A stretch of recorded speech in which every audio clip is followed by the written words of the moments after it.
So let's talk about the one addiction that is currently wreaking havoc in your spiritual life. This one addiction, everybody, I believe, is guilty of at some level or another, especially if you're unconscious. And this addiction is actually preventing you from materializing or manifesting your desired reality. And what is that addiction? Is it pornography? No. Is it a drug? Is it nicotine? Is it weed? Is it even alcohol? No, it's your negativity. I was going to think of another example or whatever, but fuck it. Let's just get right to the meat and potatoes. It's your negativity. You are addicted to being negative if you're watching this video. Well, not necessarily you, but some of you. I used to be addicted to negativity. Most people are addicted to negativity. And if you feel like you are not seeing any results from your spiritual practices, if you feel as if you are not manifesting even a life of peace, which of course is a mental manifestation. It's not like manifesting a certain amount of money or a Lamborghini. It's something that you can actually materialize spiritually and mentally immediately. And in a relatively short period of time, you should see it reflected in your external life. If you're struggling to even manifest peace in your life, more than likely, the cause of that is your addiction to negativity. You're addicted to feeling bad. You're addicted to fighting. You're addicted to drama. You're addicted to gossiping. You're addicted to all these things that generate negative feelings within you. You're addicted to fighting with your friends, complaining, fighting with your girl. You're addicted to these things. Now, the ironic thing is that all of these things, you tell yourself you hate it. You hate fighting with your girl. You hate arguing with people. You hate the negativity you see in the news and in politics. You hate all these things. These things are silly, stupid, disgusting. But they just keep happening. They just keep happening. Not because you want it to happen, though. The thing that inspired me to make this video is that I have seen a handful of comments by people saying that this manifestation stuff is bullshit. When you're telling people to apply these techniques of living from the wish fulfilled, and so, for instance, if you're having a fight with your girl, you're just telling them to ignore the problem and pretend like everything is okay. No, people need to communicate. People need to talk and all these things. And never not once did I say communication and you shouldn't talk to your girl. No, I don't even say to ignore the person. I say to ignore the negativity. That's what I say. And I challenge you to just do this for 3 days, or really 3 months if you want to see amazing results. But even 3 days of just saying, I'm not going to engage with any negativity. And also understand when I use the word negativity, I'm using it subjectively. Objectively, there is no such thing as negative or positive, good or bad in regards to this work of manifesting your desired reality. There's only what you want and what you don't want. And so when I say negative feelings, I'm talking about feelings that you don't want to experience, feelings that you don't like, feelings that raise your cortisol. However, there's some people who get off. They love fighting with their girl. And they enjoy it. And it actually, like narcissist type people, it actually gives them some kind of emotional gratification or satisfaction to see that friction and discontent and that misery that they're causing in other people because of them. Oh, I got this person to be miserable over me, and that makes them feel better.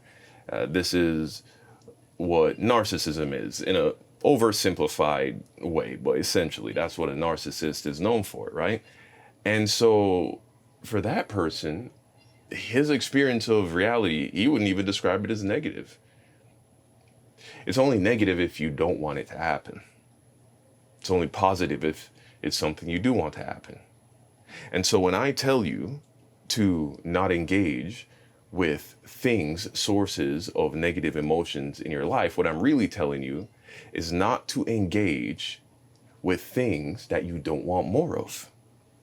So if you truly want a life where you and your girl never argue, stop engaging in arguments with your girl. Now, I'm not saying not to communicate, but when things get to a place where you feel angry, you feel upset, you feel unheard, they're being rude, they're being impatient, they're also angry, they feel upset, they feel offended, they feel unheard. That is not something you're going to pour more energy into and get good results. You're not going to make progress trying to communicate when you guys are in that emotional and spiritual place. And so I say don't feed into it. But not feeding into it doesn't just stop at not engaging in those arguments. It also involves when you do separate and put some space between one another so you guys can cool off. You're not in your room stewing and telling yourself how she did this and she said that, and that was fucked up and that was so rude and disrespectful. Because it's stewing on that prevents the apologies from happening quickly. It's stewing on that prevents you from taking responsibility. You're in whatever role you played in the friction between you guys. They can also detect that energy. So even if you're not actively saying hurtful or offensive things, they can feel that energy because we are all energetic beings. All of us are aware of this. You could be the most materialistic atheist, most naturalistic person. You can't deny that when somebody walks into the room with bad energy, you just pick up on it. When someone has good energy, has a good vibe, you pick up on that. Now, you might find some kind of way of rationalizing that in some kind of materialistic paradigm, but ultimately, this is spirituality, bro. You're energetic beings. We are all energetic beings, and you're feeling that energy. And so she can pick up on that. That will delay her apologizing, her lowering her guard and coming to communicate with you, because if she feels as if you are still in this aggressive, angry state, it will keep her in a defensive state. And you know that to be the case because that's how you feel. Sometimes, as the man, we are the first person to kind of want to squash it, but we can pick up on her energy that she's still kind of in bitch mode. Let's just call it like that. Never call your girl a bitch or anything like that, but you know what I'm saying. Well, doesn't that make you feel like, oh shit, I ain't even gonna try and talk to her right now? She's still carrying a grudge. You can feel that energy. Maybe you test the waters and be like, hey, how you doing? And whether it's the tone of her voice or you know your girl just as good as she knows herself, bro. And so you know just off of the most minute vocal changes in the way that she talks, whether she's upset or not, whether something's bothering her or not. And so you pick up on that and then you're like, never mind. I ain't even gonna try and do that. And then if you're very unconscious and immature, you might push it and be like, no, well, I'm ready to make up right now. And you try talking to her and it just makes shit worse again. And so the point is, she picks that up from you as well. And so no benefit comes from you pouring into the negativity, pouring into what offended you. Absolutely none. That's why the Bible talks about how love remembers no wrongs. Love does not keep a record of wrongs. This is not saying that you don't engage with a person if there is an issue that you want to communicate about, right? If there's something you want changed, there's nothing wrong with communicating that. But if you feel like this person is behaving in a way that is making you feel negative emotions, upset, angry, annoyed, whatever, disengage. But how do you disengage and then not walk around feeling angry or upset? Genuinely not feeling angry or upset. That's where your imagination comes into play. That's where you use your imagination to imagine the reality that you want to experience at the end of the story. What does the finish line look like to you? What does it look like at the end of the road if everything all worked out?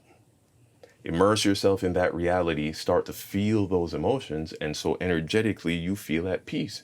She'll be able to detect that. She'll be a lot more willing, she will more quickly get to a place emotionally where she's ready to engage you in a healthy, mature way.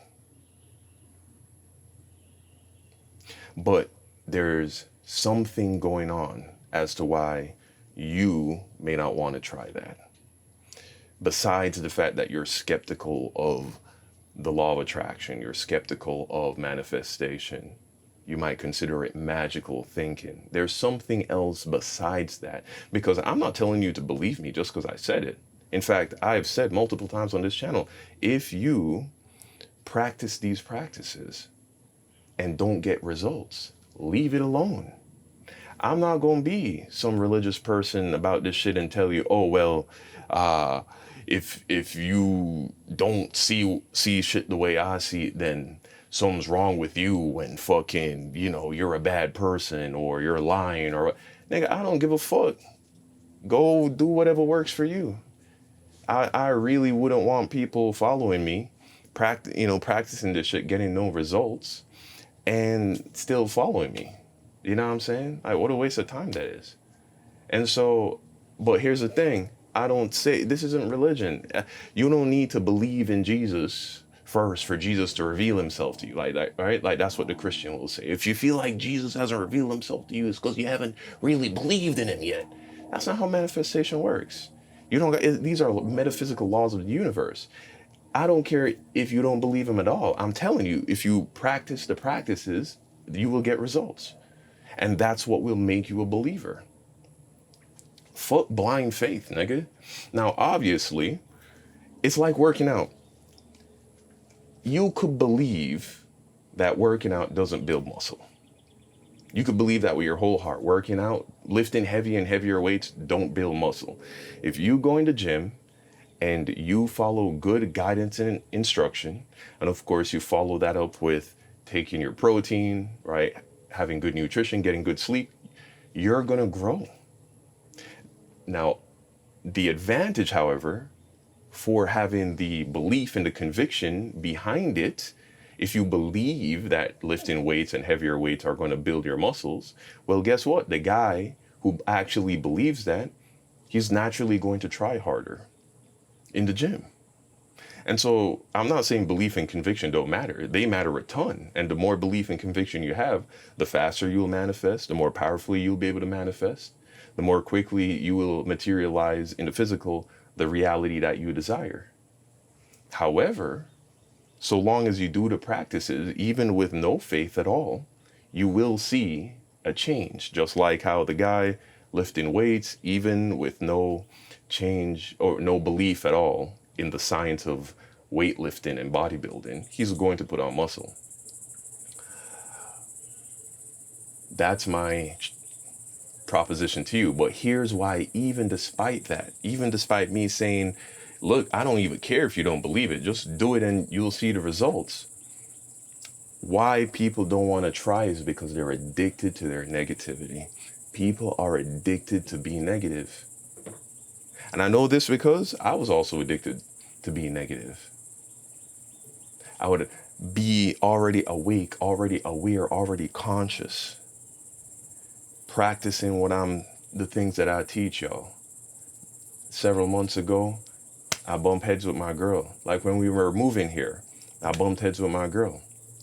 Moved to a new house about a couple months ago, and moving is considered one of the most stressful things that human beings ever do.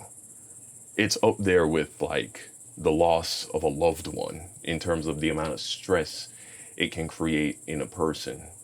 The process of moving from living in one place to another, it's just incredibly stressful.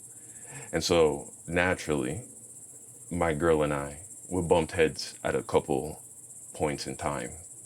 And me knowing what I know about the spiritual, I knew deep down that I needed to do my part in building a bridge. I needed to do my part in dropping the negativity, not holding a grudge. And I knew that me holding on to this negativity, this negative energy, not moving towards reconciliation and letting it go, I was destroying my entire reality. because the universe does not compartmentalize your energy. It doesn't say, oh, well, if you have negative energy with your girl, it's just going to breed more negative experiences just with your girl. No, nigga, your car will start fucking up. Shit will start going bad at work. You'll get into problems with other people. Your whole life, the universe will just give you what you're putting out into the universe energetically, and it will come from all different ways.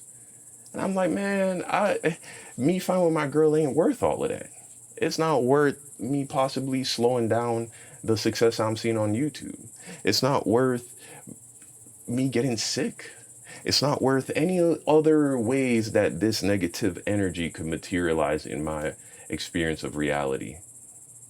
On top of it also could just result in me and my girl having more fights. And so I have to drop the ego, drop the pride, drop the part of me. There's some weird part of you, your ego, that is actually relishing the drama and the emotional conflict. I gotta say, fuck that. And go assume the state of the wish fulfilled, assume that mental place where everything's already good with me and my girl, have just that good, clean, positive energy, and share that with my girl. Apologize for whatever I need to apologize for. Go give her a hug, give her a kiss, let her know that I love her and that everything's okay. And it's so crazy because the second you do that, 9 out of 10 times, they're going to reciprocate that same energy. They reciprocate that same energy. And I don't need to bring up the ways in which I feel like she offended me or did me wrong. She is going to give her little sorry, and you just take the sorry and move on. And understand, look, man, I manifested that whole experience in the first place. If I just continue to sow seeds of peace and happiness and gratitude, well, that will be reflected in my relationship as well in the coming future. And that's exactly what has happened. Me and my wife have an amazing, healthy relationship now. Communication between me and her has never been better. We have fights so infrequently. And when we do, we make up so quickly.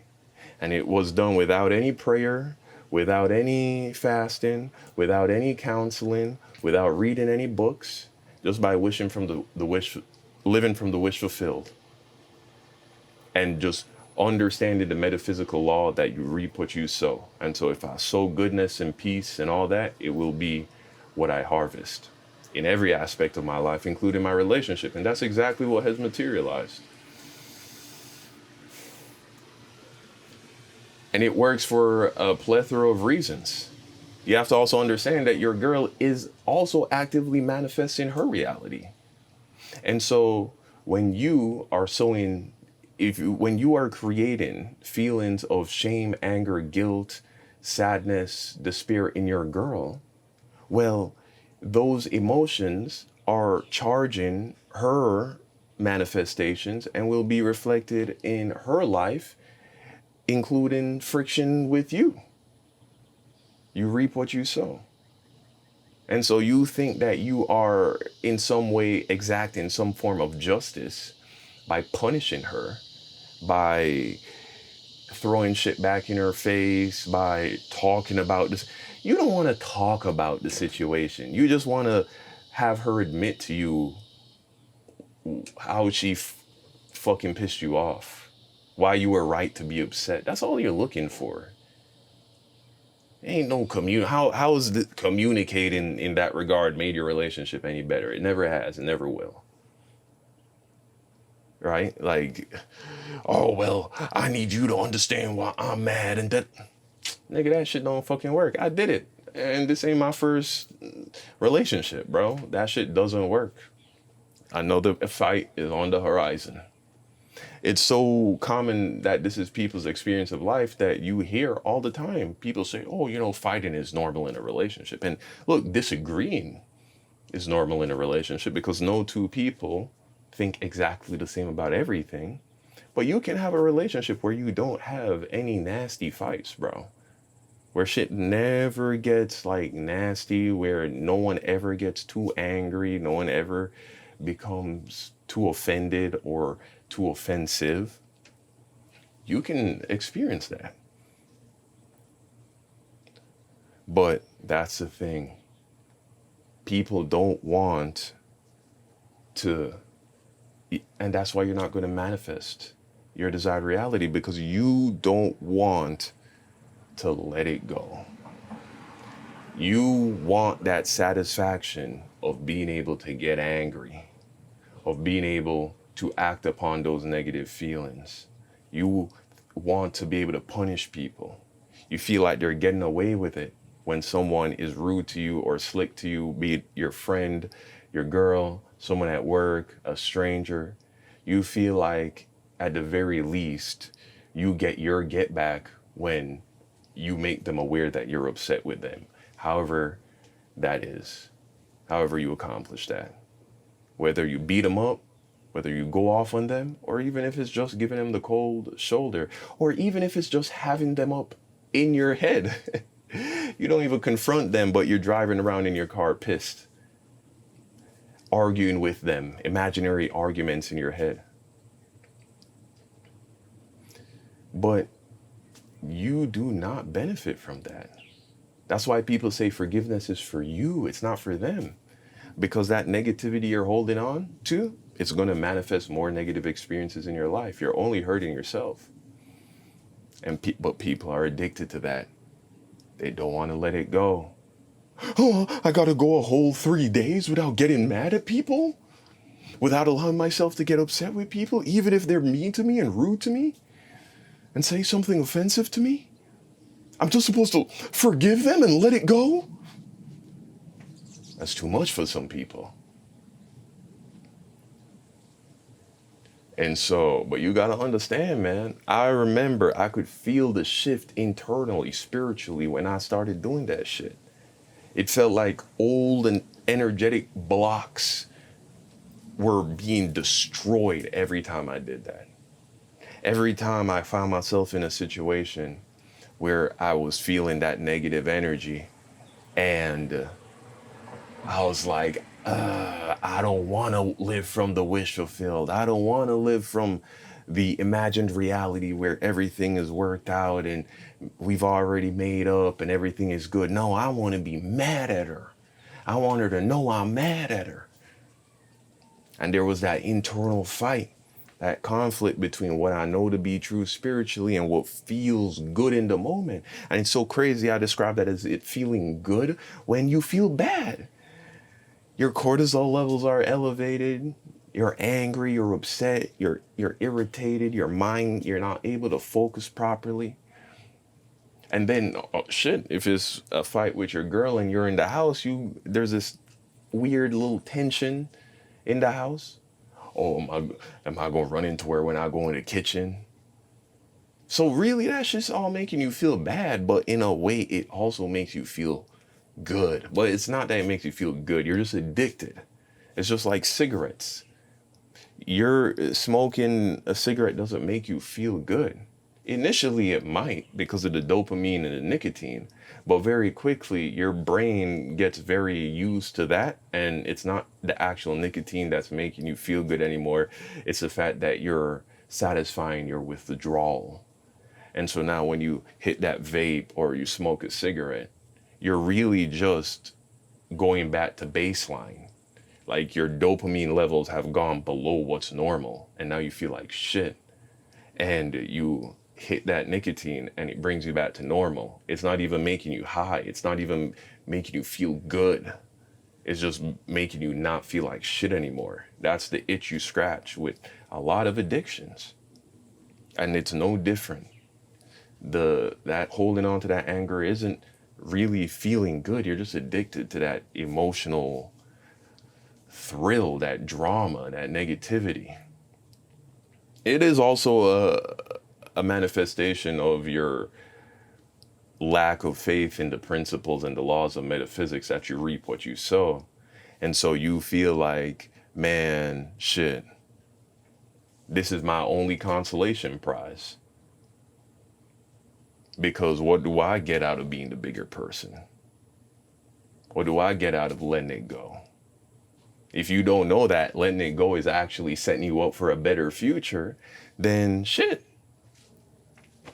I would hold it against her too. I would punish her too for being rude to me. You know what I'm saying? And so that's really what's going on with a lot of people. And maybe in your life, it ain't a situation with a romantic relationship. Maybe it's something going on at work, a friend, a family member, your parents. But there's something, man. Maybe it's even you hyper fixated on shit like politics and race relations and all of that.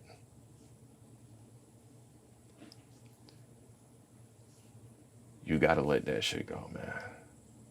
Anything that making you feel negative in your life, I promise you, it's ruining your life if you feed into that shit. Once you learn to let all of that go and to just trust the process of and trusting that you reap what you sow. And so when you sow negativity in your life or the lives of others, making them feel bad, making them feel like shit, that's what you're going to be reaping in your own life. Of course, if this is a person that you got to interact with, obviously. Do you know what I'm saying? So that's the addiction. That's one of the addictions, probably the main addiction that is preventing you from manifesting your desired reality. I hope that helps.